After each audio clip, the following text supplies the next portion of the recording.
Baik, assalamualaikum warahmatullahi wabarakatuh.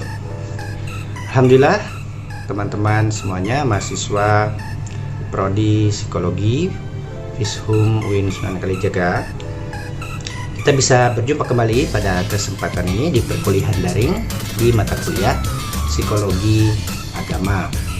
Marilah kita mulai perkuliahan kita dengan bersama-sama melafalkan basmalah. Bismillahirrahmanirrahim. Teman-teman semuanya, kalau kita lihat RPS kita, bahwa tema perkuliahan kita pada pekan ini adalah tentang orientasi, sikap, dan perilaku beragama. Tapi pada pekan ini kita akan fokus dulu pada poin pertama, yaitu orientasi beragama. Hubungannya dengan sikap dan perilaku beragama akan kita diskusikan pekan berikutnya. Baik teman-teman sekalian, apa itu orientasi beragama? Dalam psikologi, orientasi beragama didefinisikan sebagai apa makna iman dalam kehidupan seseorang. Apa makna iman atau makna beragama dalam kehidupan seseorang.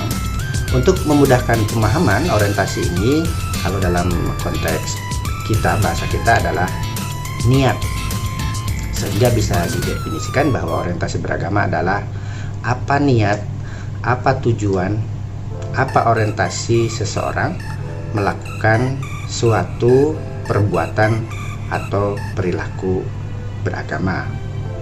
Nah, nanti sewaktu diberi contoh mungkin pasti akan lebih clear pemahamannya bagi teman-teman sekalian. Yang pasti dalam psikologi, konsep orientasi, perilaku, dan sikap beragama ini dikembangkan oleh Alford, Allen, dan Spilka dalam suatu riset terhadap perilaku, orientasi, sikap, dan perilaku jemaat di gereja-gereja di Amerika. Nah, teman-teman semua, ada dua tipe orientasi beragama ini kalau dibuat hitam putih menurut tiga tokoh ini. Yang pertama ada orientasi beragama intrinsik, intrinsik, yaitu definisinya adalah orang yang hidup berdasarkan agama. Kemudian yang kedua ada orientasi beragama ekstrinsik, ekstrinsik, yaitu orang yang hidup menggunakan agama. Kalau intrinsik itu orang yang hidup berdasarkan agama, kalau yang ekstrinsik orang yang hidup menggunakan agama. Contoh orang yang beragama intrinsik, orang yang hidup berdasarkan agama adalah misalnya orang yang pergi haji. Itu saya kasih contoh haji ya, karena untuk membandingkannya dengan ekstrinsik. Nah, orang yang beragama intrinsik adalah orang yang menunaikan haji. Orang yang berhaji tujuannya, orientasinya adalah menyempurnakan rukun Islam, menyempurnakan keberagamaannya, keislamannya.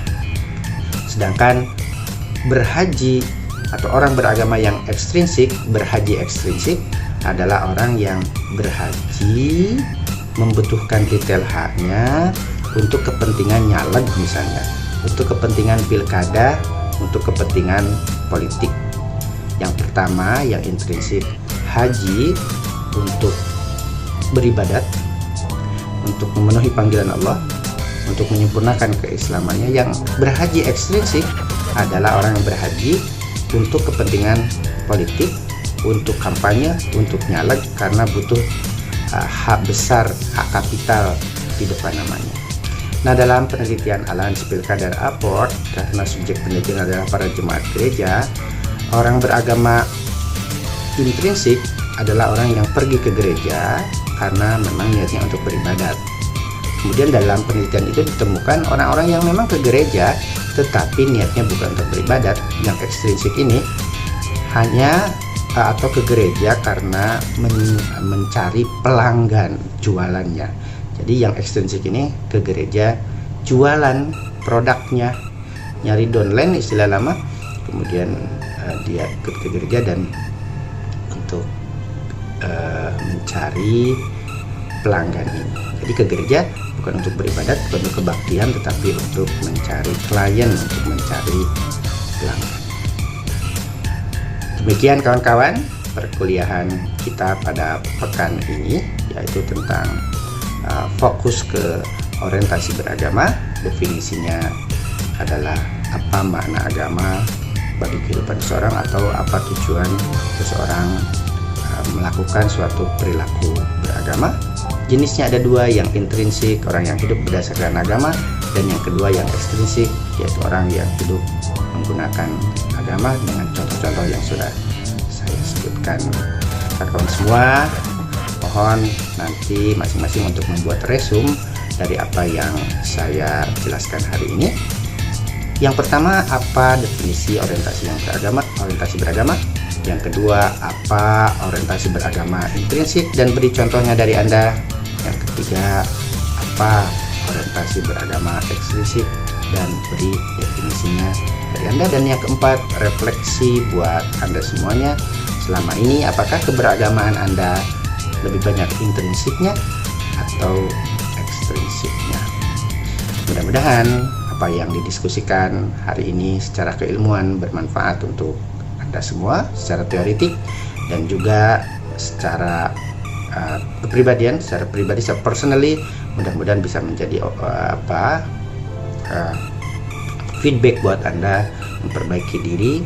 Kalau lebih banyak ekstrinsiknya, beragama ekstrinsiknya, mari kita kembalikan keberagamaan kita ke keberagamaan intrinsik. Mohon maaf kalau banyak kekurangan. Marilah kita tutup perkuliahan ini dengan melafalkan hamdalah.